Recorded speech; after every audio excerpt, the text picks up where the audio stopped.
교회의 치리 문제로 갑니다. 우리가 지난번에 성찬 얘기를 하면서 잠깐 남겨뒀어요. 그 성찬 얘기를 마저 좀 하고 그다음에 교회의 치리 문제로 가는데 이 두 가지 문제는 서로 밀접하게 연관이 되어 있습니다. 떨어져 있지 아니하고 그래서 아주 밀접하게 연관이 되어 있기 때문에 칼빈 같은 경우에는 이 교회의 치리 문제를 성찬 문제와 연관해서 생각할 정도입니다. 떨어져 있지 아니하다 이렇게 생각하는 거죠. 오늘 이제 돌아가면서 읽을 책은 이제 다음 주하고도 관련되어지는데 교회 안에서 구체적으로 어떤 이제 실천이 있어져야 되느냐 하는 것을 개혁파 교회를 잘 이해하고 경험한 분으로서 우리에게 이 얘기를 해주신 허순길 박사님의 이번에 이제 독특한 이력에 대해서는 이제 다음 주 말씀을 드리겠어요. 개혁교회의 목회와 생활이라고 하는 아주 얇은 책인데 굉장히 중요한 책입니다. 이 책은 반드시 여러분이 한번 보시는 게 좋겠어요. 이 책 돌아가면서 읽습니다. 다음에 이제 교회의 전반적인 문제를 잘 정리하면서 이 세상 속에서 뭘 해야 되느냐 하는 것을 정리한 The Church in the World, 세상 속에서의 교회라고 하는 로버트 웨버, 지금 돌아가셨는데 로버트 웨버의 아주 중요한 논의, 흥미로워요. 여러분들 한번 보셔도 좋습니다. 휘튼 대학교에서 오랫동안 가르쳤고 중요한 역할을 많이 하신 분입니다. 그리고 이제 우리하고 이제 입장이 다른 분, 그런데 뭐 때문에 제가 이 책을 가져왔느냐면 제목 때문에 그렇습니다. 그죠? 별로 재미 잘 안 보일 텐데 성령의 능력 안에 있는 교회, 한자가 들어있어서 불편하실 텐데요. 제가 합신 다닐 때 우리 친구들하고 같이 읽었던 책입니다. 몰트만의 책이에요. 이 책의 내용은 문제가 있어요. 그렇죠? 그런데 이 책의 내용은 제목은 맨 처음에 큰 제목도 그렇고 안에 있는 소제목도 그렇고 전통적인 교회 얘기를 다 얘기해요. 근데 내용으로 들어가면 그걸 다 뒤꼬아 놨어요. 그죠? 그거를 잘 찾아내셔야 돼요. 그죠? 예. 그 성령의 능력 안에 있는 게 얼마나 좋아요. 우리 교회가 그래야 되겠죠? 몰트만이 생각하는 성령의 능력 안에 있는 교회하고 우리가 생각하는 성령의 능력 안에 있는 교회하고 달라요. 어떻게 다른지 그걸 찾아내는 게 여러분의 과제입니다. 요거 돌아가면서 읽도록 그렇게 하겠습니다. 예. 그래서 우리가 지난번에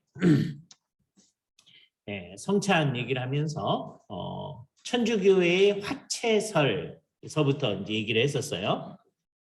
화채설은 핵심이 뭐냐? 이 떡이 그대로 그리스도의 몸이 된다. 그 얘기가 아니에요. 천주교에서 한 번도 그렇게 얘기해 본 적이 없습니다. 마치 그렇다고 하면서 막 야단을 치고 말도 안 된다는 걸 믿는다 이렇게 하면 안 되는 거예요. 그러면 천주교회를 잘 아는 분들은 왜 그런 얘기를 합니까? 이렇게 얘기할 겁니다. 물론 천주교회에서도 통속적으로 그렇게 생각하는 분들이 가끔 있습니다. 상당히 많기도 해요. 제가 어렸을 때 어느 천주교인이 우리 어머니한테 이제 놀러 와서 이제 서로 말씀을 나누는 걸 들었어요. 근데 그분이 이제 천주교인의 입장에서 이제 설명을 하는 거예요. 그죠? 어떤 사람이 천주교인인데 이제 떡이 되게 천주교에서는 이제 하얀 웨이퍼를 만들어 가지고 거기 십자가 이렇게 되어 있는 거 이렇게 주거든요. 이게 그리스도의 몸이다 이게 믿어지지 않았다. 그래서 이제 대개는 이제 그리스도의 몸 그냥 뒷말을 생략합니다. 그러니까 정확히 말하면 이것은 그리스도의 몸입니다. 이것은 형제를 위해 찢기신 그리스도의 몸입니다. 그게 정확한 말이에요. 우리가 사용해야 될 말인데 그냥 다 생략해가지고 그리스도의 몸 그러면서 주거든요. 그럼 되게 혀끝을 이렇게 해서 이제 받습니다. 그럼 혀끝에 딱 받은 다음에 빨리 뛰어나와서 그러니까 만든 말인 것 같아요. 예배 드리다 말고 빨리 뛰어나올 수 없거든요. 나와서 짝쪽에 받대요. 그랬더니 여기서 피가 나오더라. 이런 얘기를 하는 거예요. 그래서 저는 어렸을 때 아주 어렸을 초등학교 때 그 얘기를 들었는데 천주교인들 저렇게 믿는구나 그렇게 생각해 봤어요. 그런데 천주교회의 가르침을 공부해 봤더니 천주교회가 그렇게 생각해 본 적이 없어요. 그러니까 이게 통속적인 이해다라고 하는 걸 생각해야 돼요. 천주교회는 뭐가 변했다고 믿는 거냐? 신부님이 기도를 하면, 그러니까 우리가 성찬 기도를 하는 거예요. 그거를 축성한다 이렇게 얘기합니다. 그러면 어떻게 됐냐? 떡의 본질이 그리스도의 몸의 본질로 바뀐다. 그래서 본질이 바뀌었다는 설. 본질을 옛날에 본체라고도 하죠. 하나님의 본질, 본체 같은 뜻으로 사용하잖아요. 그래서 하나님은 한 본질을 가졌는데 세 위격을 가졌다. 이게 삼위일체잖아요. 또 본질 얘기가 어디서 나오느냐 하면 이 떡의 본질, 그리스도의 몸의 본질 할 때 나오는 겁니다. 떡의 본질이 이제 더 이상 아니고 진료는 그냥 떡의 진료니까 맛보면 떡 맛이 나는데 본질이 바뀌었다는 설. 굉장한 거예요. 그죠? 네. 근데 이게 성경이 그렇게 얘기 안 하기 때문에 이게 틀린 겁니다. 이 화채설 그 자체로는 성경하고 상관없다면 굉장히 기발한 아이디어예요. 어떻게 이것은 너희를 위한 내 몸이니 하는 것을 설명하기 위한 굉장히 좋은 기제를 오랫동안 고민하다가 찾아내요. 그래서 그 전에는 천주교인들이 여기 이제 13세기에 토마스 아퀴나스가 이런 식으로 설명하는 거예요. 그 전까지는 그냥 떡이 우리가 믿는 것처럼 떡이 그리스도의 몸이다. 어떻게 되는지는 어떻게 해야 될지 모르겠는데 그냥 믿는 거예요. 설명하려는 시도도 있었는데 별로 좋은 시도들이 별로 없었던 거예요. 아주 기발한 시도가 딱 나타난 거죠. 그 당시에 사람들은 별로 신경 쓰지는 않지만 그래도 그 당시에 묻혀졌던 철학자인 아리스토텔레스가 다시 이제 천주교 신학을 통해서 딱 회복이 되어지면서 그것을 가지고 설명한 아주 기발한 설명입니다. 그러니까 성경하고 상관이 없다면 그거 대단히 좋은 해석이에요. 근데 성경이 그렇게 얘기를 안 하기 때문에 이게 문제인 거고, 또 문제는 지난주에 이제 말미에 설명했지만 이렇게 설명하고 나면 실천에 있어서 굉장히 심각한 문제들이 딱 나타나는 거예요. 그죠? 그래서 우리는 비성경적이라는 것, 그다음에 이런 입장을 딱 한번 받아들이고 나면 나머지 모든 교회의 우상 숭배적인 요소들이 나타날 수밖에 없다. 그죠? 왜냐하면 이것의 본질이 그리스도의 몸이다. 그러니까 그리스도께서 여기 계시다고 생각하는 거예요. 거기에 절해야 되거든요. 성찬을 받을 때 무릎을 꿇고 받아야 돼요. 종교개혁을 하면서 우리들은 그럴 수 없다. 그죠? 이걸 아주 강조한 거예요. 그죠? 근데 아직도 그것에 머무른 이제 종교개혁자가 누구냐면 루터라고 지난번에 얘기했어요. 떡의 본질과 그리스도의 몸의 본질이 다 같이 있으면 안 됩니다. 그래서 공제설 그랬잖아요. 함께 있다. 그런데 그때 그리스도의 몸의 본질이 함께 있으니까 이게 제사는 아니지만 그래도 그리스도의 몸의 본질이 있으니까 루터파도 될 수 있으면 무릎을 꿇고 받도록. 성공회도 그렇게 하는 거예요. 여기에 대해서 성공회에서 이제 소위 일부 청교도들 가운데 개혁파적 입장을 가진 사람들이 이게 그리스도의 몸의 본질이 여기 있다라고 하는 거 그거 생각할 수 없다. 그거 어떻게 되어지느냐라고 했을 때 칼빈이 여기에 대해서 아주 중요한 이제 대답을 얘기하는 겁니다. 그리스도께서 물리적으로 여기 임재하시는 게 아니고 그리스도께서 진짜로 임재하시긴 하는 거다라고 하는 얘기를 해요. 실제적 임재, real presence.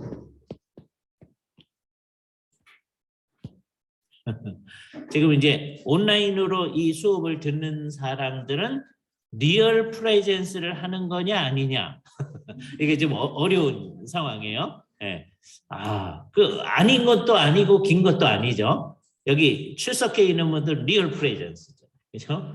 온라인은 리얼 프레젠스냐 아니냐. 이게 참 어려워요. 어려운 복잡한 문제예요. 그리스도께서 여기 계시다라고 했을 때 그리스도께서 어떻게 계시느냐? 진짜로 계신다. 요 리얼 프레젠스라는 말에 대해서 쯔빙글리는 되게 싫어했어요. 왜냐하면 이 말을 듣자마자 쯔빙글리의 머릿속에 뭐가 생각나느냐 하면 물리적 임재가 생각나요. physical presence. physical presence를 얘기하는 분들은 천주교의 루터파 그리고 아직 그런 게 나타나지 않았지만 성공회 뭐 이런 사람이거든요. 성공회 사람들 가운데서 일부는 쯔빙글리의 입장에 동조하시는 분들이 있습니다. 쯔빙글리한테 와서 배우고 추리에 와서 배우고 했으니까 뭐 그런 거예요. 그런데 이제 상당히 많은 분들은 이제 물리적 프레젠스를 생각한단 말이에요.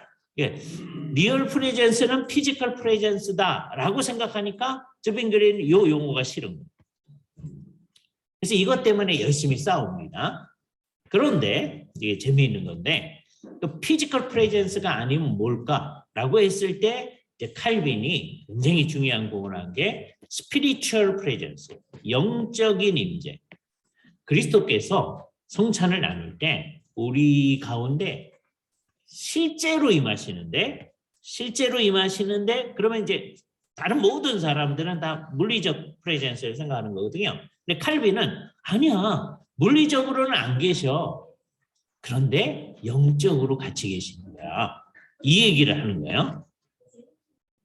쯔빙글리도 영적인 임재를 얘기하는 것을 조금은 생각을 합니다. 많은 사람들은 아니라고 그래요. 일반적으로. 근데 이제 쯔빙글리를 열심히 읽어보면 이런 시사가 있는 거를 우리가 발견하게 돼요. 전통적인 이제 교과서에 보면 어떻게 되어 있느냐면 쯔빙글리는 영적인 임재를 생각하지 않았고 그냥 상징으로서 예수님께서 우리를 위해서 십자가에 죽으셨다는 것을 여기서 상징적으로 하는 겁니다. 상징설 이렇게 돼 있거든요. 교과서에 다 그렇게 돼 있습니다. 그런데 쯔빙글리를 실제로 읽어본 분들이 뭐라고 그러냐면 쯔빙글리한테 영적인 임재의 얘기가 많지는 않지만 그래도 있다. 이거 찾아내신 분들은요 굉장하신 분들이에요. 근데 우리 선생님 가운데 우리 박윤선 목사님의 글에 보면요 이분이 신약학 교수님이시니까 뭐 쯔빙글리 글 읽고 뭐 이렇게 하는 게 아니시거든요. 그런데도 열심히 관심을 가지고 하셔가지고 쯔빙글리의 글 속에 영적인 임재에 관한 게 있다는 것도 있고 사람들이 학자들이 그 얘기를 한다는 것도 그 이런 식의 이미 얘기를 해주신 분들이 있거든요. 그래서 이런 얘기를 하면 이제 그냥 전통적인 교과서만 이제 보던 사람들은 쯔빙글리는 그냥 상징설 얘기하고 영적 임재는 칼빈이 얘기하는 거니까 쯔빙글리가 얘기 안 하는 건데 왜 그럴까 이러시는 분들이 있는 거예요. 이게 정말 이게 그냥 사람들이 딱 분류해 놓은 거하고는 다른 것이 있음을 발견하는 거죠. 그게 옳다라고 하는 걸 어떻게 알 수 있느냐면 쯔빙글리의 이제 후계자 가운데 블링거라는 분이 있습니다. 블링거에 대해서는 우리 박상봉 교수님이 그 이제 전문가거든요. 네? 블링거 전공한 사람이 몇 사람 안 돼요. 네? 그거 가지고 박사학위 논문 쓴 사람이 근데 우리한테는 블링거를 가지고 박사 논문 쓴 사람이 네? 박상봉 교수님 계시잖아요. 그래서 더 잘 알 수 있는 거죠. 블링거는 나중에 칼빈하고 같이 칼빈의 입장하고 같이 그러니까 요 쯔빙글리 블링거는 추리희를 대표하는 겁니다. 그다음에 이제 칼빈은 이제 제네바를 대표하는 것이죠, 그죠? 제네바. 그 당시에는 우리는 이제 종교개혁 하면 칼빈의 제네바만 생각납니다. 근데 그 당시 상황에서는 추리가 훨씬 중요합니다. 그 당시 상황. 그죠? 세월이 한참 지나면서 영향력이 제네바의 영향력이 훨씬 커진 거예요. 그건 이제 세월이 지난 다음의 문제입니다. 칼빈이 제네바에 이제 와서 활동할 수 있게 자꾸 격려한 사람이 블링거예요. 블링거가 더 나이도 많고, 예? 블링거가 이제 칼빈의 이제 직접 선생님은 아니지만 더 영향력 있는 사람, 뭐 이런 역할을 한 거죠, 그죠? 쯔빙글리가 훨씬 더 연장자고 그런 거예요. 일찍 이제 순교한 거고. 그러니까 그 당시로서는 이분들의 영향이 훨씬 더 큰 겁니다. 네? 여기가 이제 소위 개혁파적 교회를 스위스에서 시작한 데라 이렇게 얘기할 수 있어요. 칼빈은 나중에 이 사람은 프랑스 사람이고 나중에 와가지고서는 이걸 한 건데 사실은 그 영향력이 더 크기 때문에 더 확고한 영향력이 있게 되어진 거죠. 그죠? 이게 아주 흥미로운 거예요. 예. 그래서 나중에 추리하고 제네바하고 힘을 합쳐가지고 소위 추리히 협약이라고 하는 걸 하거든요. 이건 성찬 문제에 있어서 스위스 제네바 교회는 입장이 하나다라고 하는 거예요. 그 전까지는 아까 쯔빙글리는 상징설, 이 제네바는 영적 임재설 이렇게 나뉘어져 있는 듯이 보였거든요. 그래서 이게 그때 협약을 안 했으면요, 쯔빙글리파, 칼빈파 이게 완전히 나뉘어졌을 거예요. 근데 그러지 아니하고 추리 협약에 의해서 개혁파 교회는 하나다라고 하는 게, 그래서 그럼 블링거, 쯔빙글리 이미 돌아가신 다음이니까 블링거가 같이 이제 협상을 해가지고 배제하고 그런 입장을 이제 나타나게 됩니다. 그럴 수 있었던 근거는 뭐냐? 쯔빙글리의 생각 가운데 영적 임재가 어느 정도 있었기 때문에 블링거에게서는 훨씬 분명하게 나타났고요. 쯔빙글리에게도 그런 게 있었다. 그렇기 때문에 칼빈과 함께 같이 추리 협약을 할 수 있었다라고 하는 것을 우리는 생각할 수 있어요. 핵심은 뭐냐? 우리가 성찬을 나눌 때 그리스도께서 영적으로 임재하신다라고 하는 거예요. 그러면 이제 요거까지만 얘기하면 이제 하나만 생각하는 거예요. 그리스도께서 영적으로 그리스도께서 하늘에 계시니까. 그래서 그 하늘에 계신 그리스도의 육체적, 물리적인 임재는 우리 안 된다고 생각합니다. 천주교회와 루터파는 그리스도께서 물리적으로 여기 임재하신다는 거예요. 루터파는 그것을 설명하기 위해서 속성교류라고 하는 개념을 얘기를 한 거죠. 그리스도께서 특별히 부활하신 다음에는 그리스도의 인성에도 신성에 속하는 어떤 속성이 주어진다. 속성이 교류한다라고 얘기하는 거죠. 그래서 신성은 어디에나 다 있을 수 있으니까 편재하는데, 인성은 편재하지 않는데, 예수님이 부활하신 다음에는 예수님은 하늘에 오르셨다는 것이 루터는 모르는 어디에나 다 있게 되어진다. 이렇게 얘기합니다. 루터에 의해서 하늘은 아주 독특한 개념입니다. 루터는 하늘은 어디에나 다다. 이렇게 얘기해요. 이게 아주 독특한 개념, 굉장히 현대적 개념. 그리고 생각해보면 이제 오늘날 이 얘기 하시는 분들인데 그거는 좀 이단적이고요. 루터는 그건 아니에요. 우리가 생각하는 하늘을 생각해요. 그러면서 동시에 어디에나 다 이렇게 생각하는 거거든요. 굉장히 현대적인 면이 있어요. 전통적인 면이 있으면서 동시에 현대적인 면이 있어요. 오늘날 사람들은 이단적으로 갑니다. 루터 거를 가져요. 루터가 예수님이 승천하셨다는 것은 예수님이 이제 어디에나 다 있을 수 있다는 것이 되어졌다라고 얘기를 하는 거예요. 예? 그러니까 이게 아주 독특한 하늘 개념입니다. 예? 그러니까 이게 이제 현대에 와서는 다 왜곡되어지는 겁니다. 하늘은 어디에? 그렇게 따지면 어디에나 다 이렇게 되는 거예요. 하늘을 어떤 장소로 이렇게 특정하면 안 된다 이렇게 하는 거예요. 그건 잘못된 게 됩니다. 루터도 하늘이라는 장소가 분명히 있다고 생각하는 거예요. 그죠? 그러나 동시에 승천은 어디에나 다 있게 된다. 이거 뭐 때문에? 루터파의 속성 교류 때문이다. 그죠? 우리도 속성 교류를 얘기하거든요. 우리가 얘기하는 속성 교류는 뭐예요? 예수님의 이 세상에서 활동하실 때 신성으로 행하신 어떤 일이 있잖아요. 인성으로 행하신 어떤 일이 있잖아요. 근데 신성으로 행한 어떤 일도 예수라고 하는, 예수 그리스도라고 하는 한 인격으로 우리가 돌려드리죠. 인성에게 속하는 것, 인성으로 뭐 하신 것을 가지고 예수님한테 돌려드리죠. 그래서 우리는 어떻게 얘기할 수 있냐면 신성으로는 전지하다 그렇게 말할 수 있어요. 근데 인성으로는 뭘 모르신다 그렇게 할 수 있죠. 자, 그래서 우리는 뭐라고 얘기했냐면 예수 그리스도는 전지하시다. 그럼 할 수 있어요? 그건 어떤 면에서 하는 말이에요? 신성으로 하는 말이에요.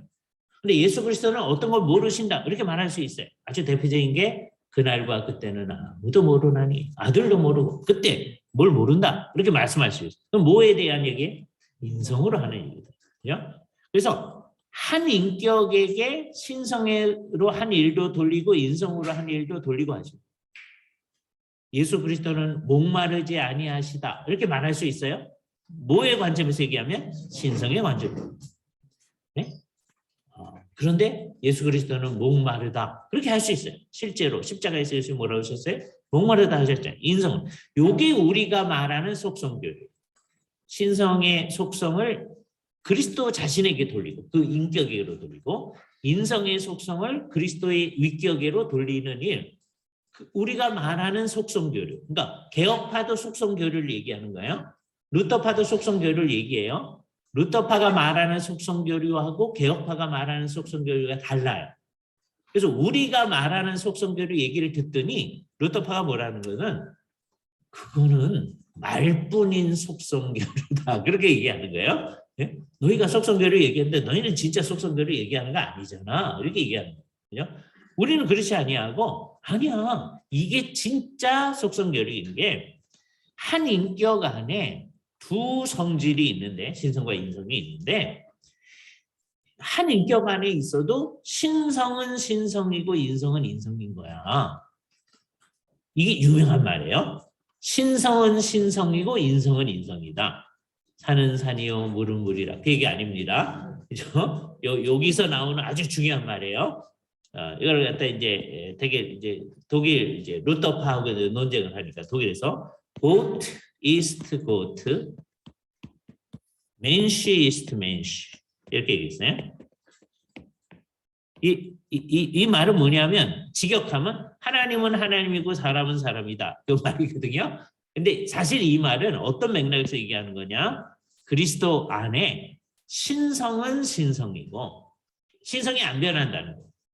신성과 인성이 한 위격 안에 있어요. 그렇다고 해서 신성이 이제 신성도 아니고 인성도 아닌 어떤 게 되는 게 아니고 마찬가지로 이제 제일 중요한 게 인성이 끝까지 인성인 거지. 인성이 이제 신적인 인성 이렇게 변하지 않는다.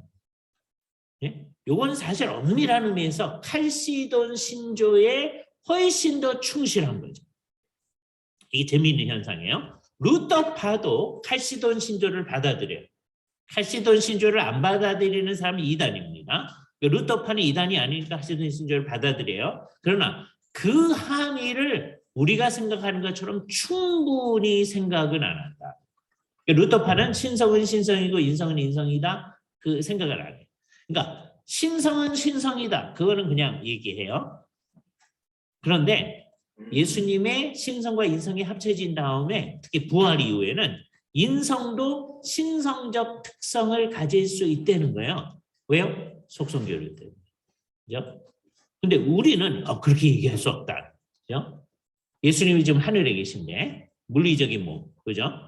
물론 하늘에 계실 때 중요하게 생각해야 돼요. 예수님의 신성은 어디 계셔요? 예수님의 몸이 있는 그곳에 있긴 있죠. 그러나 동시에 예수님의 신성은 어디 있어요?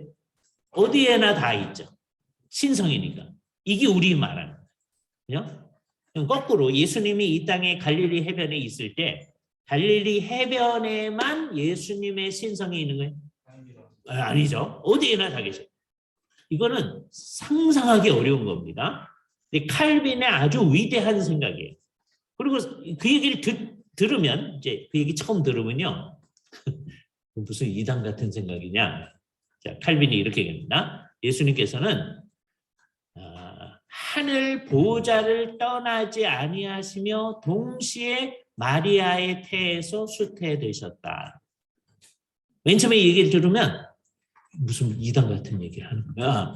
예수님은 하늘 보좌를 떠나서 마리아의 태에 수태된 거 아니에요? 그런데 그 떠난 측면이 있어요. 예수님께서 하늘로부터 이 세상으로 오셨으니까. 그래가지고 낮은 자리로 오셔서 종의 형태를 가지셨으니까 떠난 측면이 있어요.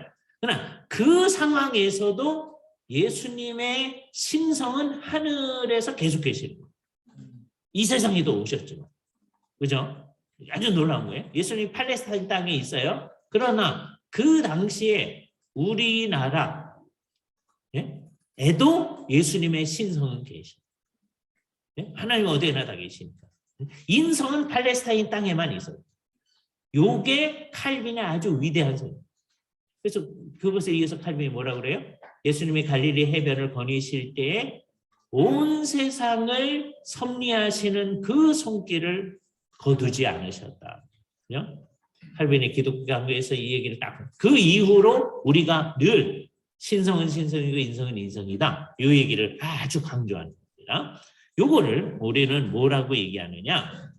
루터파 사람들이 우리가 이렇게 얘기하는 것을 부르면서 우리가 뭐라고 하냐면 익스트라, 그걸 이제 구원론 얘기하는 거고요.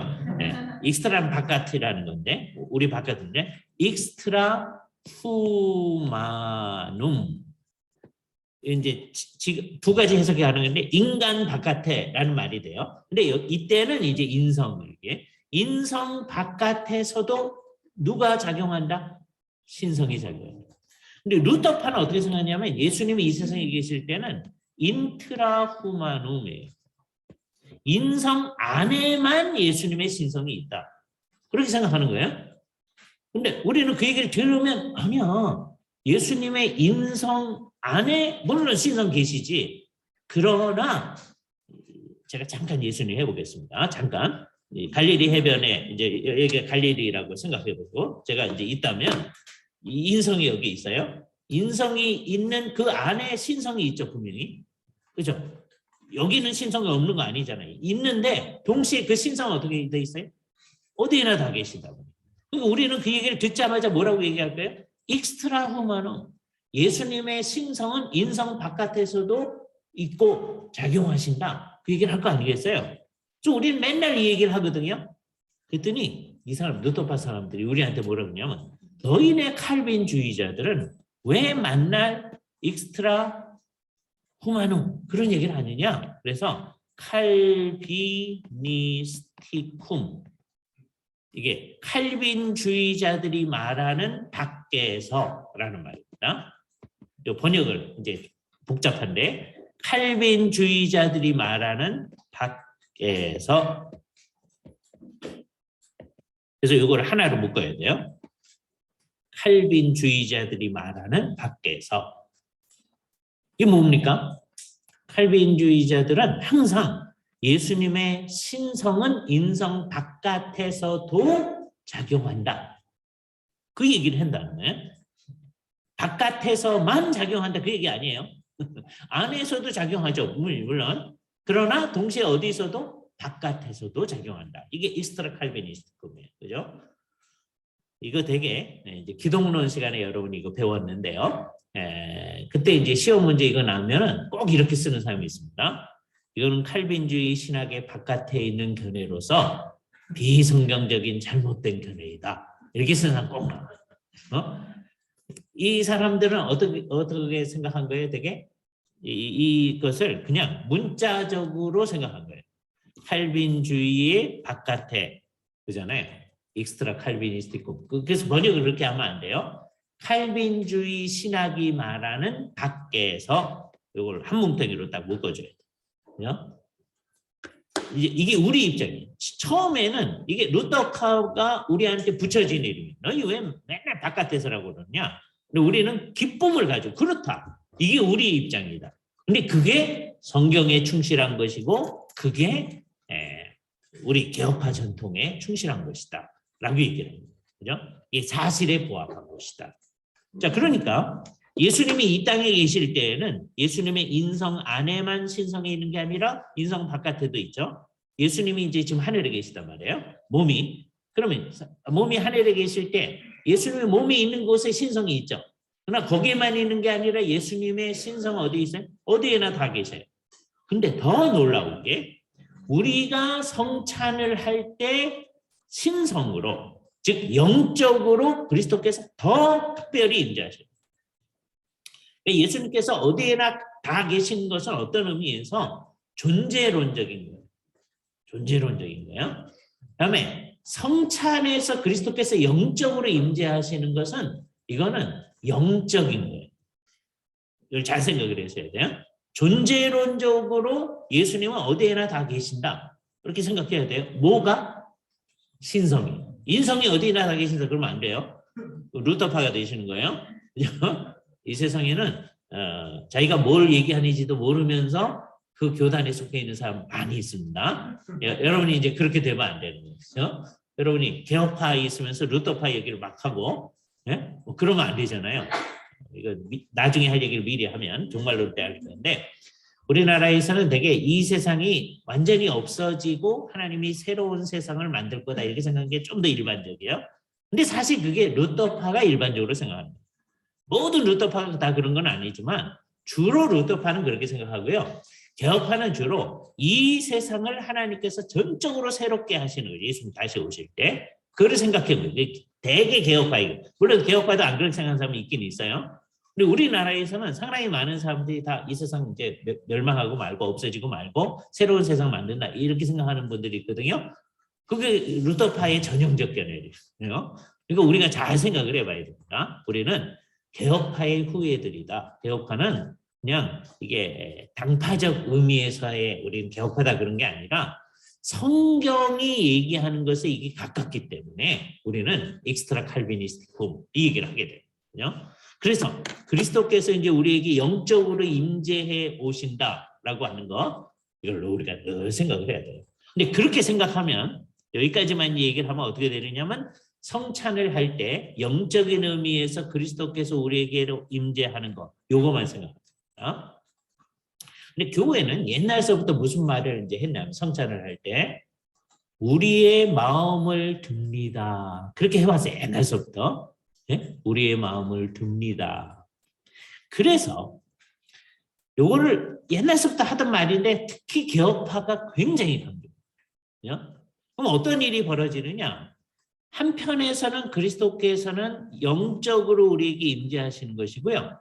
우리는 이것과 더불어서 그리스도께서 계시는 하늘을 우리의 마음을 듭니다. 어디를 향해 드는 거예요?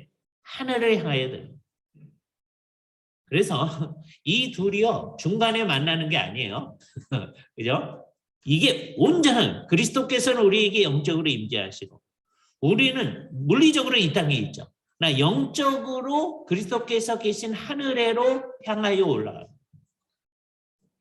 이 일, 그죠? 요 일이 정말 일어나면 이걸 잘못 생각하면 중간에 만나다 이렇게 돼요. 그러면 어정쩡한 데서 만나는 게 됩니다. 그렇지 않아요. 우리가 계신 이곳에 주께서 오시고 우리는 주께서 계신 하늘을 향하여 날마다 나아가요. 언제? 성찬에서. 물론 평소에도 그래야 되죠. 성찬의 일은 평소에 반드시 있어야 할 일을 우리 가운데 펴하고 인쳐주는 것이다 라고 하는 거예요. 평소에 우리는 어떻게 사는 거예요? 그리스도와 연합해 살아가고 있어요.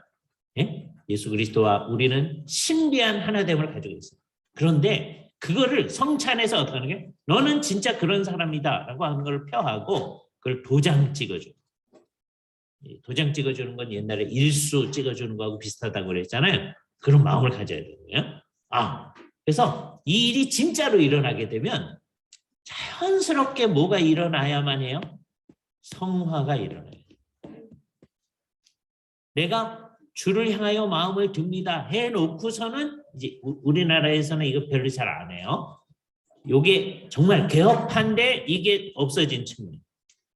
우리는 뭐만 강조해요? 그리스도께서 영적으로 임재하신다 이것만 강조해요. 그게 우리 입장이니까. 그러나 우리는 그것뿐만 아니라 뭐도 강조해야 돼요? 우리의 마음을 듭니다. 그죠? 근데 그건 성찬할 때만 드는 게 아니다.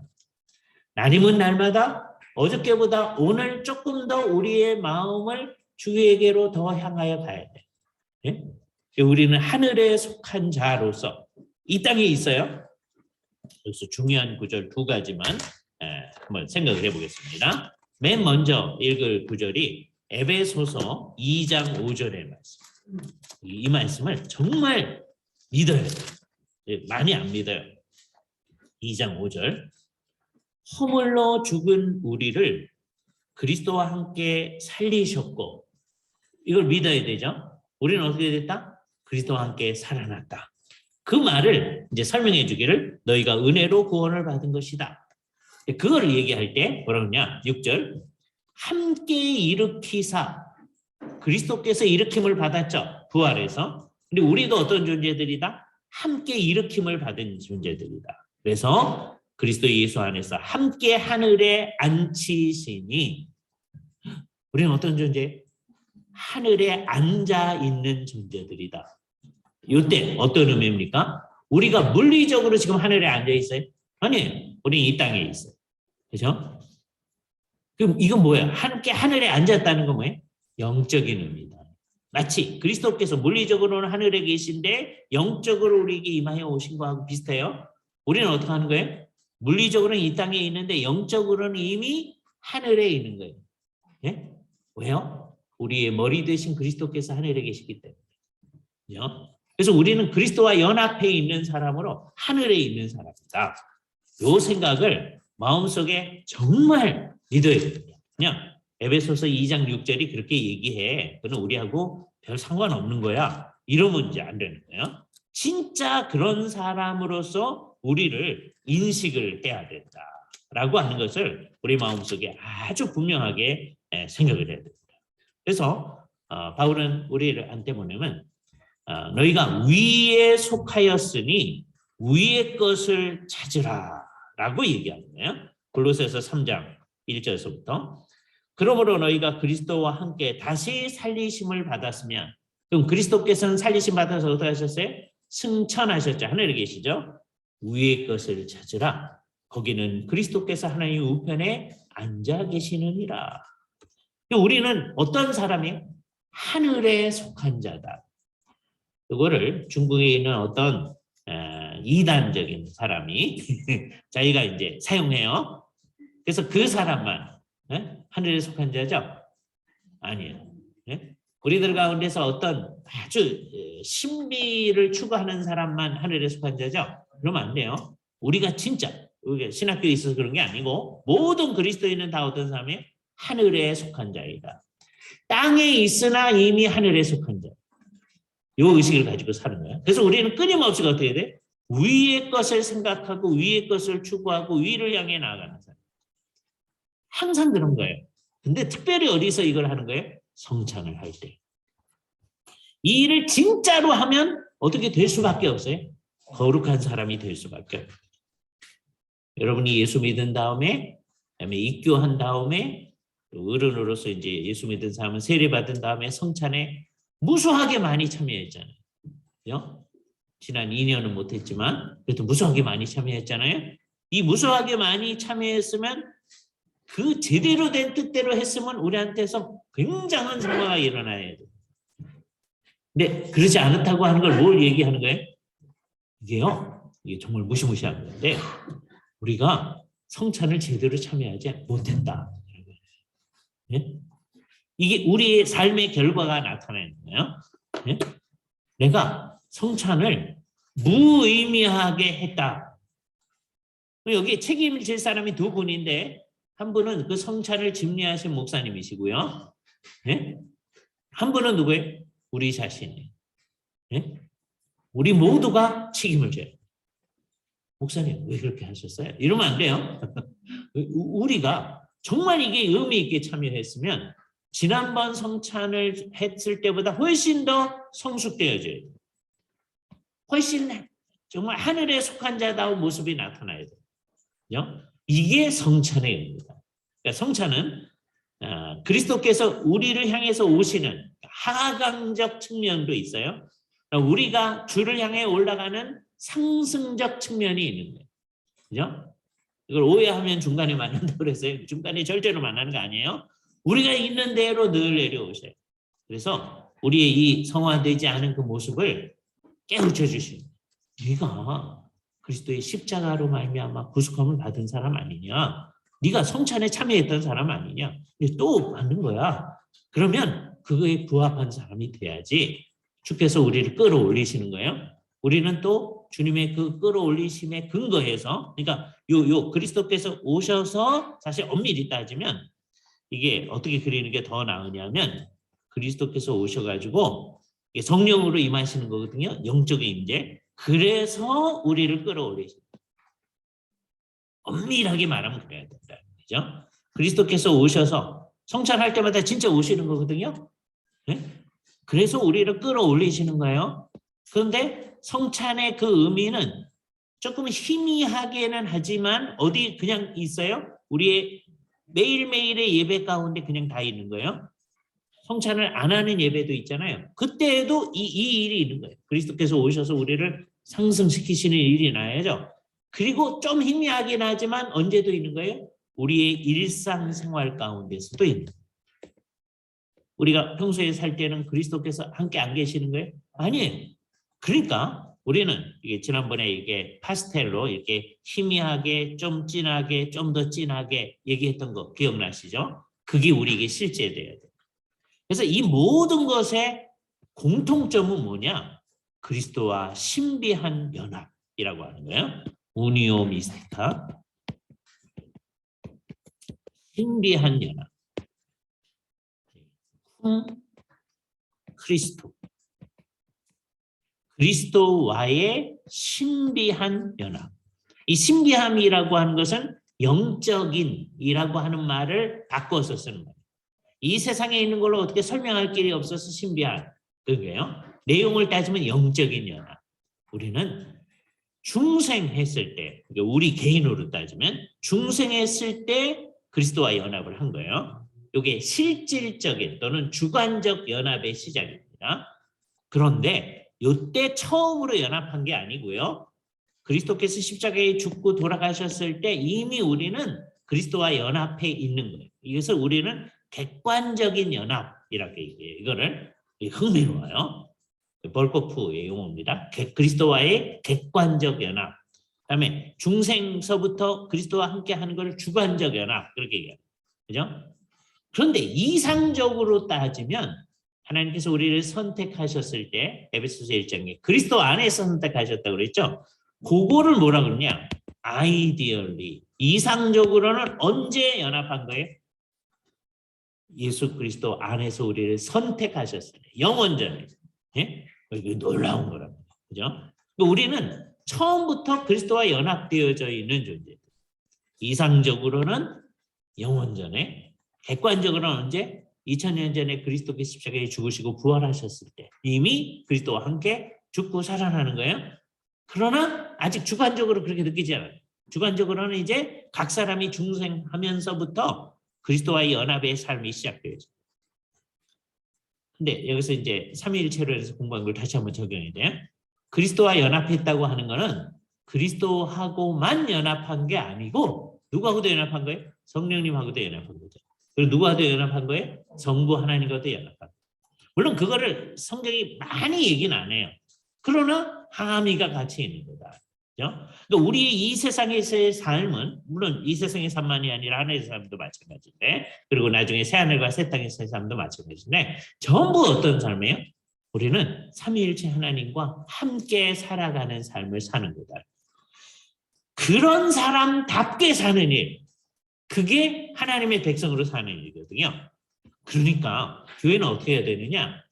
날마다 이것을 상기시켜야 돼요. 그게 아남네시스예요.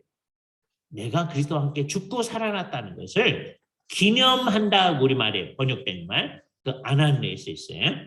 이 말 속에 그리스도와의 연합이 다 들어있는 거예요. 그러니까 쯔빙그리의 상징설 또는 기념설이라고 했을 때 그걸 그냥 낮추어 내리면 안 돼요. 이것에 그 참여적 의미, 네? 참여 안 좋은 말입니다. 그 의미가 있는데 왜 이거 천주교에서 이상하게 썼기 때문에 참여란 말은 생략하세요. 그리스도와 내가 연합해 있는 의미를 잘 생각을 해야 돼요. 그죠? 그 의미 속에서 오래 사는 거다. 그러면 이제 성찬을 할 때는 이제 교회는 뭘 해야 되느냐면 우리가 이런 엄중한 의미의 성찬을 하는 거다. 이 성찬은 정말 이 세상에 다른 거하고 비교할 수 없는 거다라고 하는 것을 아주 분명히 해야 되거든요. 그래서 성찬을 할 때 뭘 하는 거냐면 일종의 펜스를 친다 그렇게 얘기해요. 펜스를 치는 거예요. 펜스, 벽을 만드는 거예요. 예? 이제 목장, 오케이 목장의 결투 그런 거 생각하면서 여기에 이제 되게 이제 옛날 서구 사회에는 뭐 이렇게 잘 안 합니다만 필요하면 이렇게 이제 펜스를 치잖아요. 예?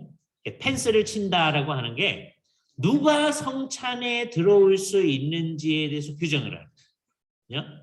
안 믿는 사람은 들어올 수 없다. 근데 믿는 사람일지라도 네가 지난번 성찬 참여한 이후로 너의 삶을 돌아보면서 너 자신을 돌아봐야 된다는 걸 강조하고, 돌아봐서 회개해가지고 주님을 의존하면서 이게 참여할 수 있는데, 네가 도무지 안 된다고 할 때는 너 스스로 참여하지 말아라 라고 하는 것도 일종의 펜스를 치는 거예요. 이 일을 하는 거는 뭐 하는 거예요? 우리를 진짜로 성화시키기 위해서, 아까 얘기했던 그리스도께서 오셔가지고 우리를 위로 올리시는 이 놀라운 일, 이 놀라운 일이 이게 성화예요. 예? 내가 힘쓰는 건데 사실은 내용을 딱 따져보니까 뭐예요? 그리스도께서 나를 들어 올리시는 일이에요. 사실 성령님이 나를 들어 올리시는 일이에요. 그 일이 되어지고 있는가 하는 것을 위해서, 안 되고 있을 때에도 그것을 위해서 펜스를 치는 거예요. 그 펜스를 넌 이번에 하지 말아라. 자기가 스스로 생각할 때든지 아니면 교회가 판단해서 하지 말아라 할 때든지 그것이 이 펜스를 치는 겁니다. 이 펜스를 칠 때 어떻게 치느냐에 따라서 두 종류의 교회를 우리는 다 존중해야 됩니다. 한 종류의 교회는 이게 이제 우리 교회 안에 성찬을 하는 거니까 성찬 우리 교회의 회원들만, 그리고 목사님께서 인정하시는 그 사람들만 참여하도록 펜스를 치는 것이 있어요. 그런 것을 우리가 뭐라 하냐면 closed communion이라고 해요. 커뮤니언 성찬이라고 한다고 그랬잖아요. 근데 closed, 죄송합니다. closed, 닫혀진 성찬식. 닫혀진 성찬식. 이거는 우리 교회의 성도들만 참여할 수 있다. 그런 거죠. 다른 교회의 성도는 안 된다. 예수를 믿어도 안 된다. 그것도 우리는 존중해야 돼. 왜? 우리가 우리 교회의 성도들의 삶을 살펴본 거지. 그래서 각 성도들은 다 자기 교회에 있어서 그 교회로부터 치리를 받아야 되는 거예요. 그러지 않으면 안 된다는 걸 강조하기 위해서 너가 속해 있는, 우리가 하나의 교회이지만 그것을 분명히 해야 된다는 거예요. 근데 꼭 이렇게 해야만 한다, 그럴 필요는 없어요. 어떤 분들은 예를 들어서 내가 어느 교회에 속한 성도인데 여행을 와가지고 이 교회에 이제 참여를 했다. 그러면 너는 예수를 믿지만 참여하지 말아라. 그러기는 어려우니까 우리 가운데 우리 교회 성도는 아니지만 정말 정당한 기독교적 세례를 받았고 다음에 자기 자신을 잘 살펴서 부족하지만 성찬에 참여할 마음이 있는 사람들은 참여하십시오 라고 하는 입장을 오픈 커뮤니언이라고 해요. 교회의 입장은 딱 이 두 개밖에 없습니다. 클로즈드 커뮤니언은 우리 교회 성도들이 잘 살피기 때문에 그 사람들만 참여하도록 하는 거예요. 오픈 커뮤니언은 그 사람들을 위주로 하는 건데 다른 교회 성도인데도 우리 교회 예배에 참석한 성도들 가운데서 이제 정말 자격이 있는 사람들 참여하도록 허락해 주는 거죠. 이게 오픈이에요. 이 오픈이 얘기됐으니까 더 나아가서 세례를 받지 않은 사람도 참여할 수 있다. 이거는 기독교에서 있지 않았던 거예요. 네? 그래서 이거 시도하시는 분들이 있거든요. 이거 하다가 안 된다. 분명히 해야 돼요. 오카는 목사님이 위대하신 점은 뭐냐면 사랑의 교회에서 이 얘기를 한번 하신 적이 있어요. 예수 그리스도를 믿으면 성찬에 참여할 수 있는 거지. 아직 세례 안 받았다고 안 하면 되냐. 그런데 노예에서 여기 가면 안 되는데요. 그러면은요 되게 고집 부리고 나가거든요. 그렇군요. 예? 그렇군요. 그리고 다시 일종의 오픈 커뮤니언으로 고치셨어요. 이게 위대한. 내가 이렇게 깨달았으면 내 마음대로 한다. 이러면 안 돼요. 예? 2000년 교회가 해온 성경적 가르침을 향해 나아가려고 하는 마음이 있어야 돼요. 내가 목사고 내가 증례할 수 있는, 내가 하면 되는 거지. 이게 뭘 잊어버린 거예요? 공교회성을 잊어버린 거예요. 예? 그러니까 우리 교회에서 내가 마음대로 한다. 그러면 안 되는 거예요. 목사님이 가장 2000년 교회의 역사 가운데 가장 정통적 가르침의 지배를 강하게 받아요. 왜요? 아무래도 다른 성도는 그거 잘 모르잖아요. 예? 근데 신학교 다닐 때도 그에 신경을 안 쓰고 다녀, 되게. 왜요? 사역하느라고 바쁘잖아요. 그리고 숙제하느라고 바빠. 그래서 아무 생각 없이 숙제를 해. 예? 그렇게 되면 어떻게 되는 거예요? 신학교를 다녔는데도 2000년 교회의 역사가 뭘 제대로 지향해 왔는지 몰라. 그러면 이제 그러놓고서는 자기가 전문가라고 하고 교회 안에서 자기 마음대로 하면 우리 교회를 이상한 교회로 만듭니다. 그죠? 그러지 않아야 된다. 우리는 2000년 교회 역사 가운데서 가장 성경적인 그 입장을 찾아서 우리 가운데 있게요. 이 성찬의 개방 문제에 있어서는 딱 두 가지뿐이 없습니다. closed communion이든지 이렇게 하시는 교회 보면 여러분 존중해야 돼요. 예? 되게 이제 이런 교회 예배에 참석했다가 자기 성찬 안 주면은요 기분 나빠해요. 예? 근데 그러지 말아야 돼요. 존중하셔야 됩니다. 그죠? 이게 각 성도들을 하여금 교회에 반드시 속해 있게 하고 그 교회의 치리 가운데 있도록 하는 것을 강조하는 거예요. 그러나 또 이런 입장을 가지는 교회들도 우리는 존중해요. 그죠? 이걸 왔다 갔다 하시면 안 돼요. 한 번 이랬다, 한 번 이랬다. 그러시면 안 됩니다. 예, 아예 분명히 입장을 딱 정해야 돼요. 그리고 우리는 두 입장을 다 존중하는 거예요. 어느 게 절대적으로 옳다 그럴 수가 없어요. 그죠? 자, 이게 이제 굉장히 어려움을 줍니다. 그죠? 그래서 이 closed communion을 아주 강조를 할 때, 예를 들어서 이 입장, 뭐 완전히 그런 건 아니지만 하여튼 성도들 하여금 자기 자신을 잘 살필 것을 강조하는 거예요. 잘 살피지 않은 사람들한테는 성찬을 안 주겠다 라고 하는 입장. 예? 그래서 부모가 신앙 고백을 제대로 안 하면 자녀들한테 유아 세례를 못 배우겠습니다. 이러다가 쫓겨난 사람이 요나단 에드워즈예요. 예? 왜 쫓겨나게 됐냐? 그 전에 자기 이제 할아버지께서 외할아버지께서 목회하시던 교회에서 이제 목회를 했는데 요 분이 할아버지가 마음이 좋은 분이에요. 이게 정말 좋은 건 아닌데 그래서 부족하지만 그냥 다 이렇게 해가지고 했던 분이에요. 예? 근데 요나단 에드워즈가 이걸 정확하게 성경적으로 하니까 당신은 이제 우리 목회하지 마십시오. 쫓겨났어요. 예? 자, 만일에 옛날서부터 그냥 철저한 입장을 취해왔으면 요나단 에드워즈가 그걸 강조했을 때 아무도 쫓아내지 않는 거예요. 그런데 이게 느슨해진 상황에서 철저히 하려고 할 때 쫓겨나요. 아, 우리 쉬어야지. 네. 맞아요. 느슨함을 위해서. 아까 종을 쳤을 때 쉬려고 그랬는데 잊어버렸어요. 5분만 쉽니다. 5분만. 네. 5분만 쉬었다가.